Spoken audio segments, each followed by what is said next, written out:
Greetings to all melanated black people all around the world who are seeking to know their higher self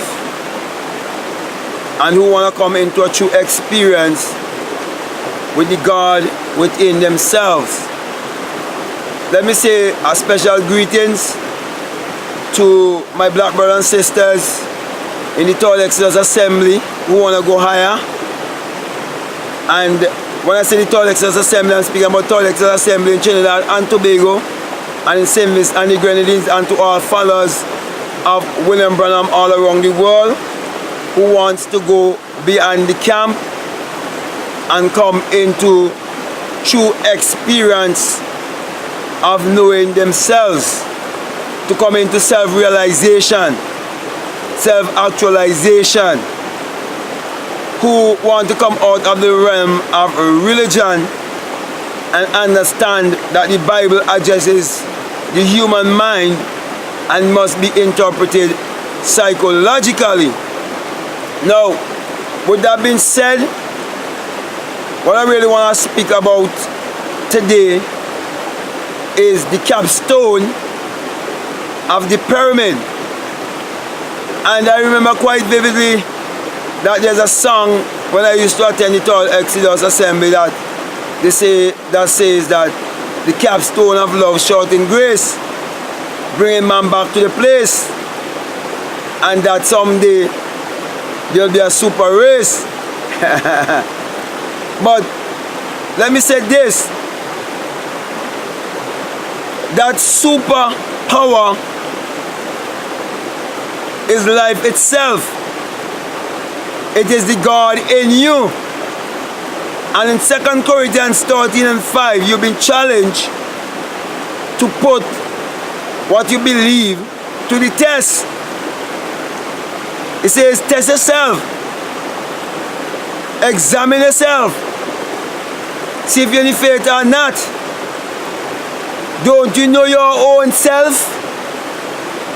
That Jesus Christ is in you?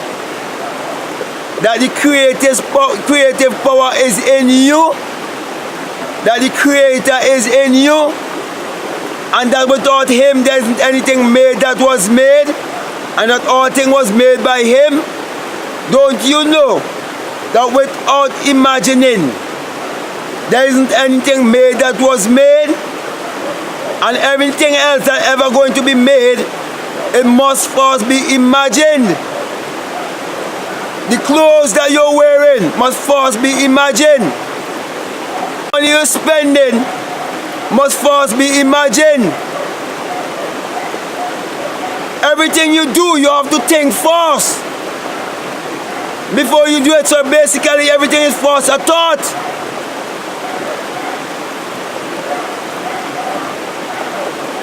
Everything is mental. So therefore everything exists in the mind of man.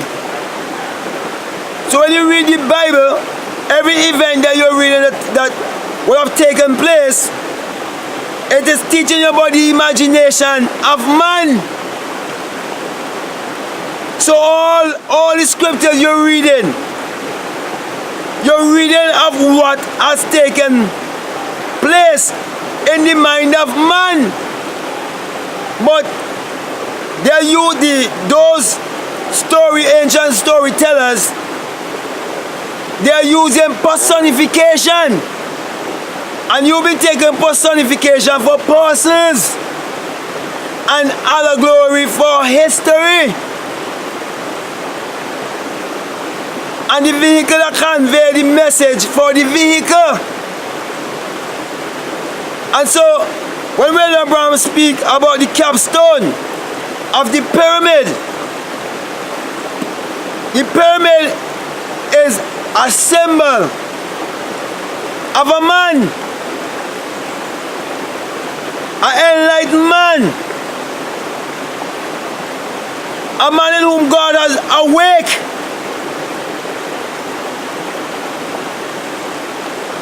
and a man who have exit the skull, a man who have come to the place of Golgotha, Because Golgotha is speaking of the skull, the cranium.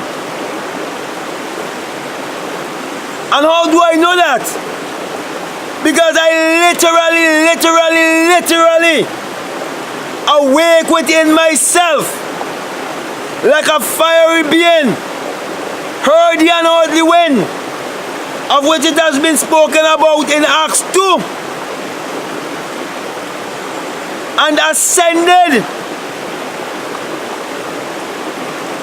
and had an innate ability to roll away the stone of the tomb in which God or Christ is buried.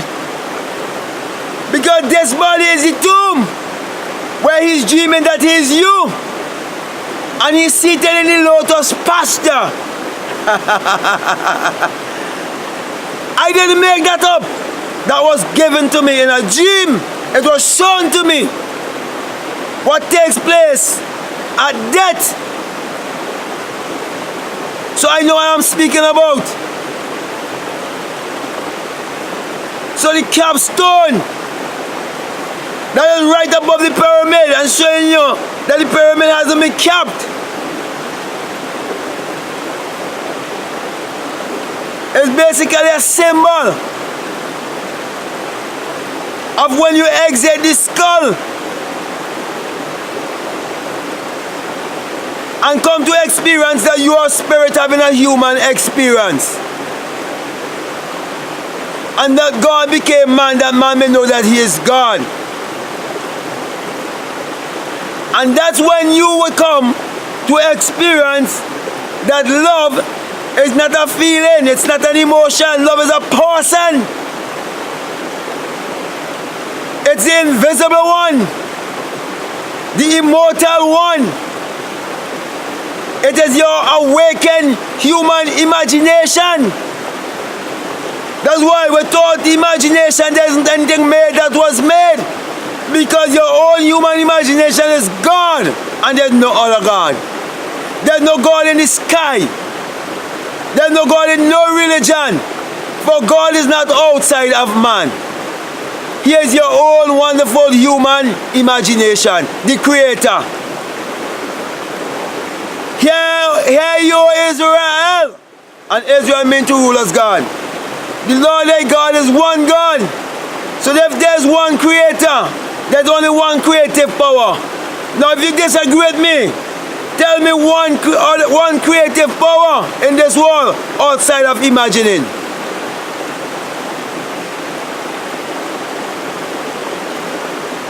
So the capstone of love that is short in grace and bring man back to his place is when you have St. John chapter 3 experience, which is the born again experience, which is a literal birth from the skull, where you will come out of your skull like when a child comes out of a mother's vagina, and you will pull the rest of yourself out of your skull and become invisible, become one with the air. That's why I can break down the whole of St. John chapter 3 for you and show you who is John and what you're speaking about when you speak about John the Baptist and the Christ, and why John the Baptist had to introduce the Christ. And I show you it is not speaking about a person but a consciousness. And that's why each and every person on the face of this earth, all the actions, the things they do is because of mind states they are going through. But your human imagination is not a mind state. It is the immortal man. It is God himself.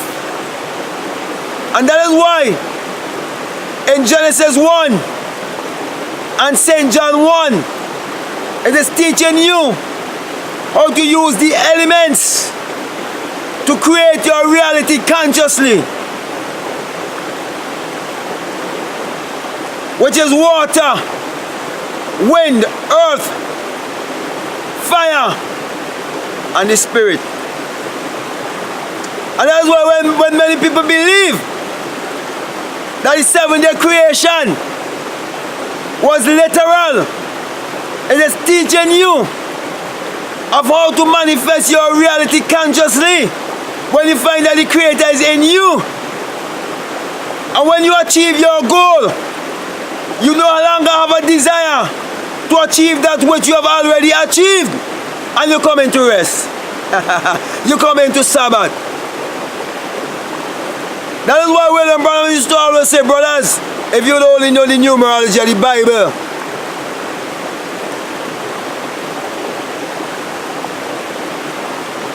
and that is why there's no number higher than 9. And if you're going to be a prophet or a mystic, you have to come to the power of 9. You must come to the 9th power. You've been a big teacher in Israel, and you do not know anything about the true birth. You believe you have to go back into your mother. And Nicodemus is a mind state, a religious mind state, not a man 2,000 years ago. You think it's a conversation between two men? No. It's the enlightened one rebuking the religious system, the religious mindset. It's only personification. So, my brothers and my sisters, that is why William Branham always tell you, genuine love is corrective. That's why I'm screaming at you. And I'm correcting you of your error. There's no love in religion. Because for you to have genuine love, you have to understand that whenever you take 0 out of good, what you get is God. And when you say good morning, good afternoon, good evening, good night, you're saying God. Because the name of God is I am. That's His memorial from generation to generation. That's why I'm very much conscious of when I use the word I am. What to say after I am. That's why William Branham had written in his assembly, which is not his true assembly. This is his true assembly, his true tabernacle. Okay? But then that man wanted him to build. Okay, those who wanted to follow the exoteric side of the message and miss the esoteric, he had written, be still and know that I am God. I am the way, the truth, and the life. The way, the truth, and the life is within, my friends.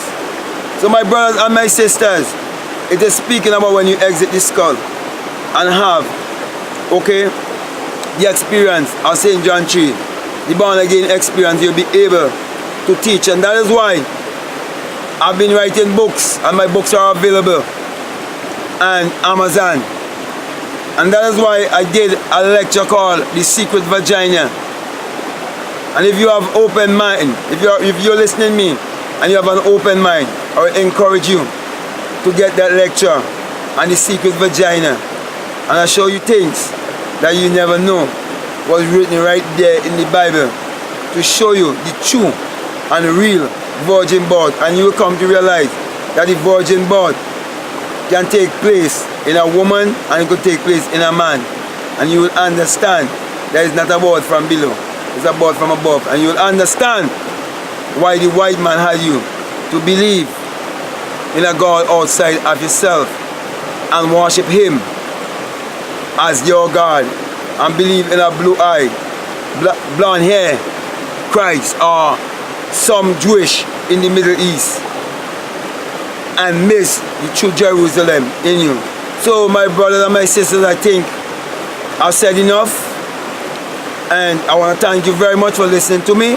And as usual, I want to give you the sign of Matthew 6:22, where it says, if your eye be single, your whole body will be full of light. It is speaking about the rising of the sun in you, because the whole mystery is the S-U-N in the S-O-N. If you don't believe me, read Psalm 84:11 and Malachi 4:2, and you will see what I'm talking about. Peace, love you, I'm out.